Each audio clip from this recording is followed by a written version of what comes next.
I'm Tia Borden with MiningIR, and joining me today is Roque, President, CEO of Cassiar Gold. Marco, it's a pleasure being here with you again today. My pleasure. You've been in and out of different cities. You're in Vancouver. You're going to spend a little bit of time here. That's right. For the next 2 weeks.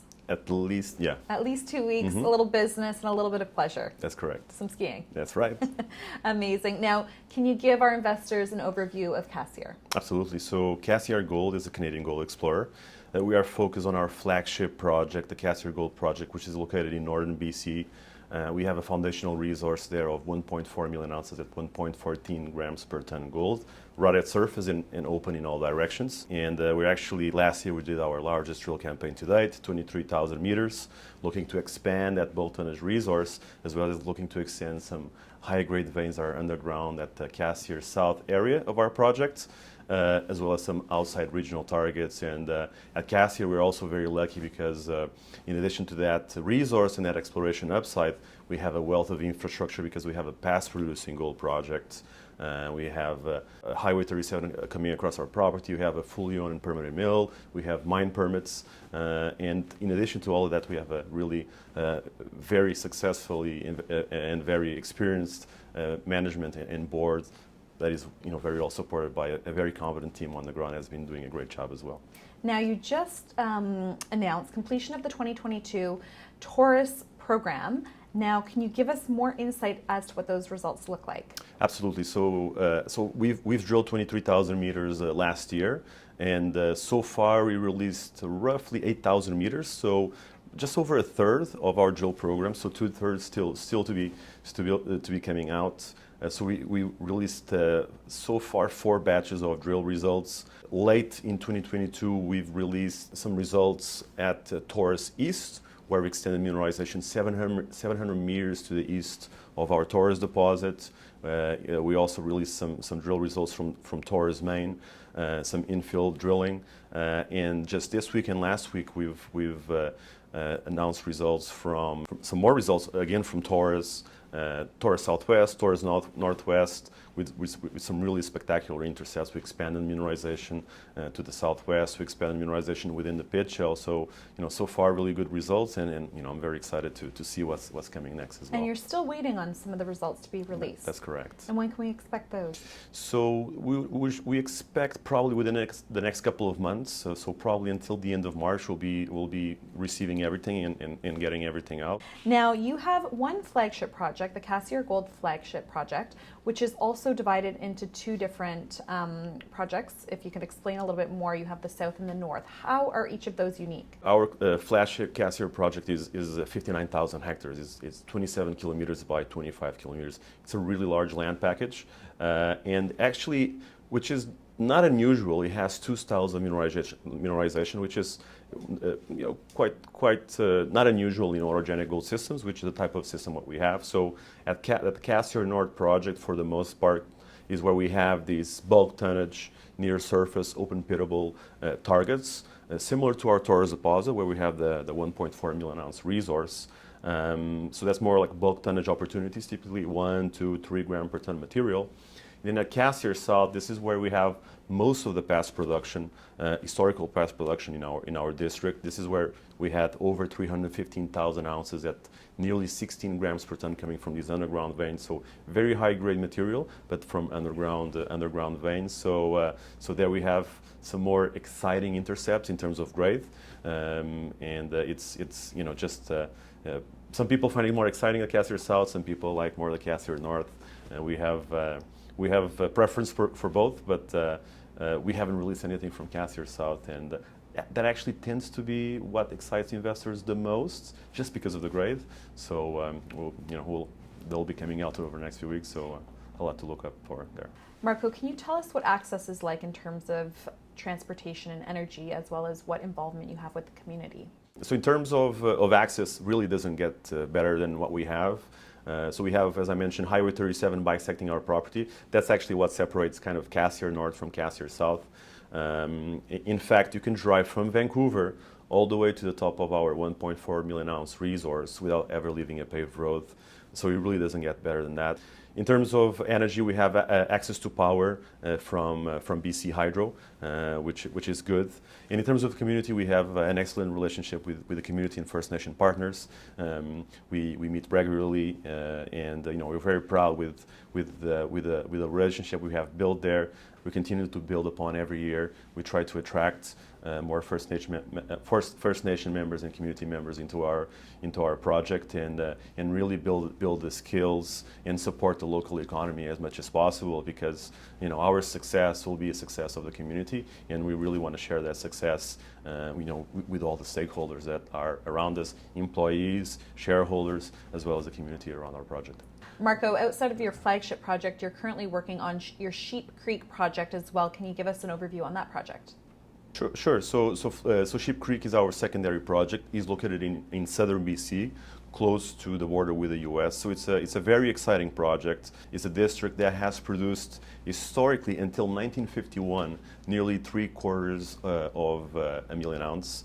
At nearly 15 grams per ton, so very, very high grade, and very little work has been done there since. So again, this is until 1951. So it's a very, very prospective project, but because we're so much more advanced at Cassiar, at the Cassiar project, we're allocating 100% of our resources. This is what we did last year, and this is what we plan to do this year, continue to focus 100% at the Cassiar Gold project.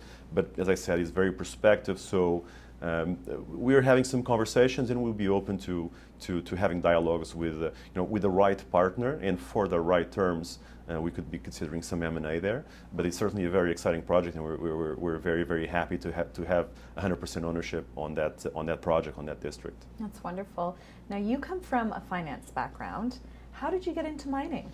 I think everyone wants to know how you got here and what your background is. Yeah, so actually I started my career in private banking back in Europe. Then I moved to capital markets and to Barclays, and during 2008 I was in banking, and I saw the behavior of central banks, and I started studying monetary history, the banking system, the monetary system. And I very quickly understood that most people are on their own gold, and should have a lot more exposure to gold. So I kind of became, what people might consider a gold bug. So I really, went on a deep dive on gold, and then in 2000, roughly over 10 years ago, I did my MBA between London Business School and Hong Kong UST. In Hong Kong, I met my business partners. And we've created a merchant bank / advisory business called Emerging Markets Capital. We started working with mining companies, typically in the precious metal space, and then we also investing in the space. And then eventually, we got to acquire projects. And fast forward to 2020, we saw at what now is today Cassiar Gold a really undervalued and outstanding opportunity.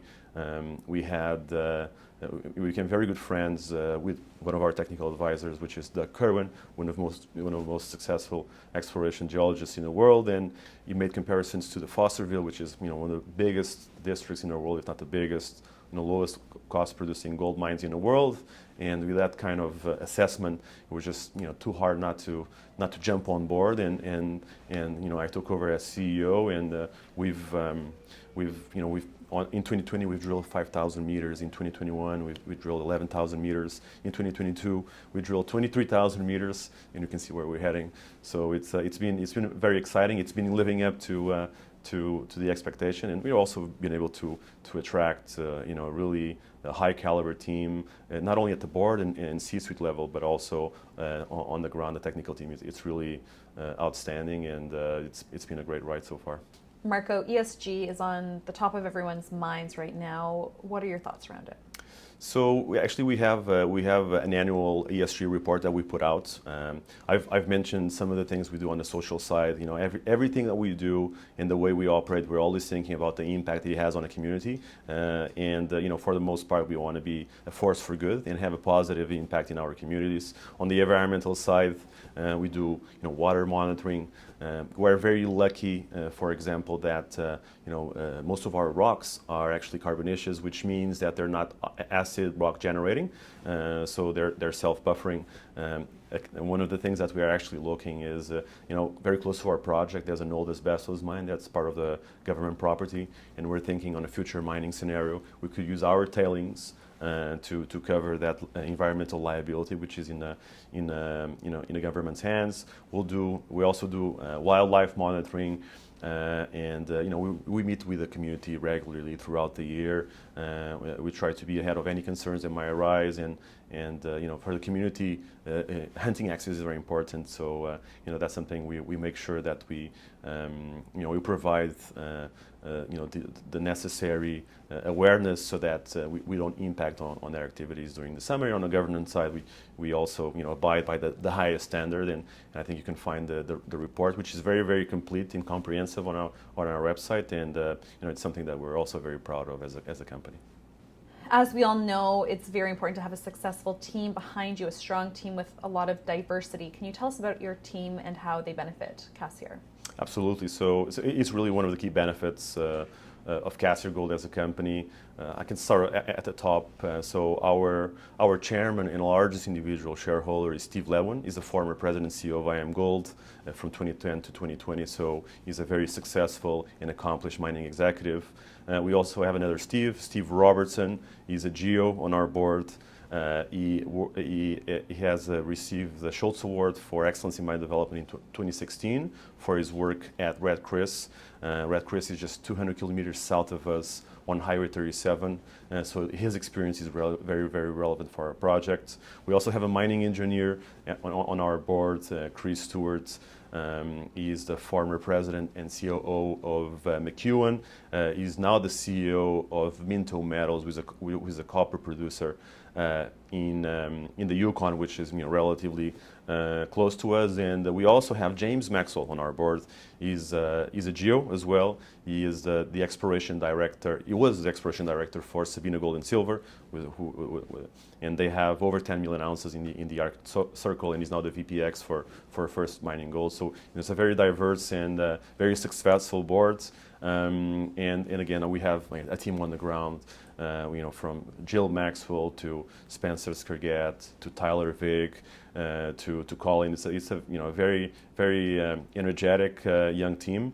And since a year ago, we also have as our VP of Exploration Vern Sheen. Vern joined us in January 2022 from the BIMA B2 Gold Group.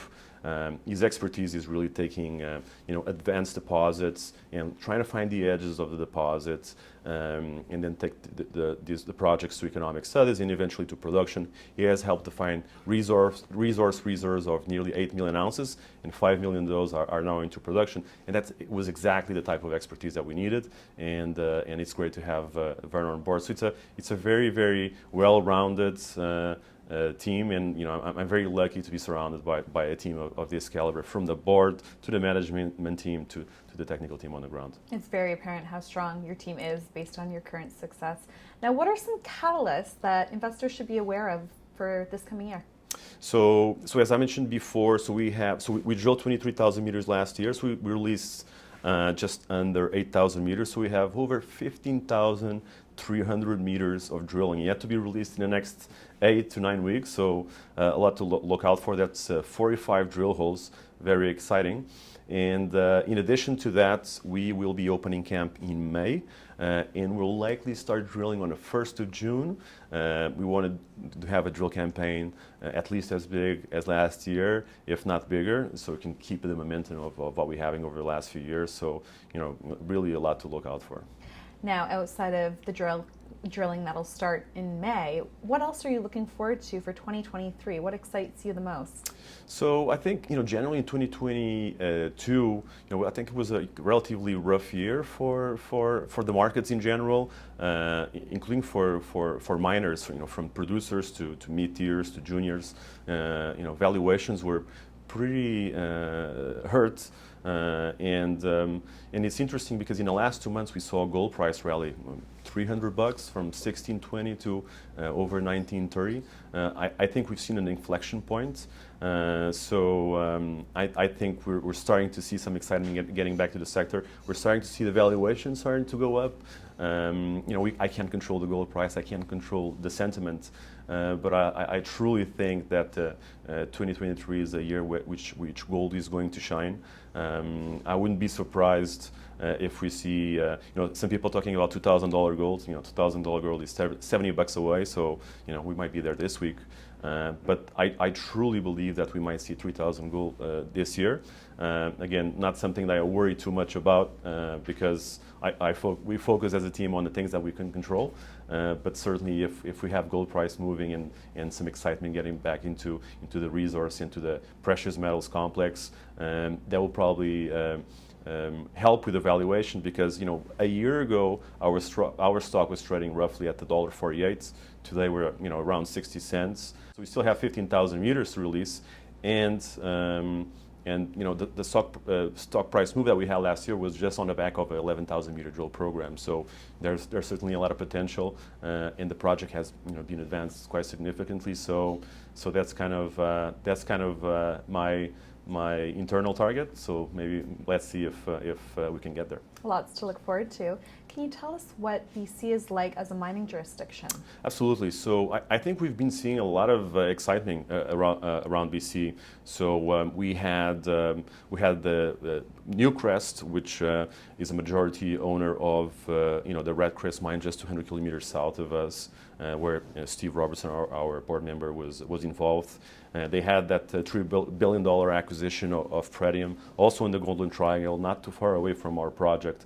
I think we're seeing a lot of excitement and interest from majors in BC. We're also seeing that in the Yukon. We're not too far away from the Yukon, and that's actually benefiting the whole region, the whole sector in these two jurisdictions. I think there has been a perception historically that BC it's kind of hard to operate, difficult to permit, but I believe it's a great jurisdiction to work on, and we don't have some of the challenges that maybe a grassroots exploration or greenfield exploration companies have. And the reason why is that because we are a brownfield project, we have all that past production, we have that all the infrastructure I mentioned in the beginning, and we actually also have mine permits. The fact that we have mine permits, both covering Taurus, in and around Taurus deposit, as well as the Cassiar South high-grade veins and all the infrastructure that covers it, really puts us years and years ahead in permitting timelines. And that's really a really good place to be. In addition to all the infrastructure that we have, probably puts us ahead tens, if not hundreds of millions of dollars in development costs.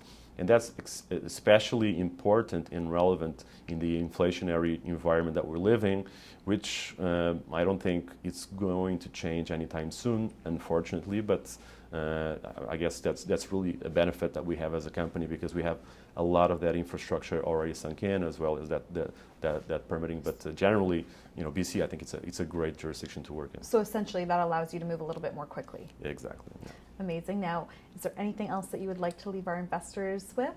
Perhaps why they should invest in Cassiar? Absolutely. So I think there's a lot of reasons, but again, I think we could start by the fact that we have that infrastructure, we have those permits that puts us tens, if not hundreds of millions of dollars ahead in development costs, in years and years in permitting timelines. We already have a substantial resource, 1.4 million ounce resource, right at surface, with 90% of the ounces within 150 meters of surface, and with a lot of exploration upside, not only at Taurus, but also at Cassiar South and other outside regional targets that we have in our 60,000 hectare land package, which is really, it's 100% owned, and it's 60,000 hectares of opportunity. We have a great team. Our stock is very attractively valued. Our market cap is roughly 50 million. We're well cashed up and with a lot of news flow coming. So I think it's a good time for investors to have a look. Our ticker is GLDC on the Toronto Stock Exchange, is a CGLCF on the OTCQX in the US, and I would invite everyone to have a look at our website, have a look at our presentation, and if any investor wants to talk with the team, I'll be delighted to discuss and share more about the exciting prospects that we have and how exciting our project is and our plans as well. Marco Roque, President CEO of Cassiar Gold. Marco, thank you so much for joining me today. Thank you to you, it's a pleasure.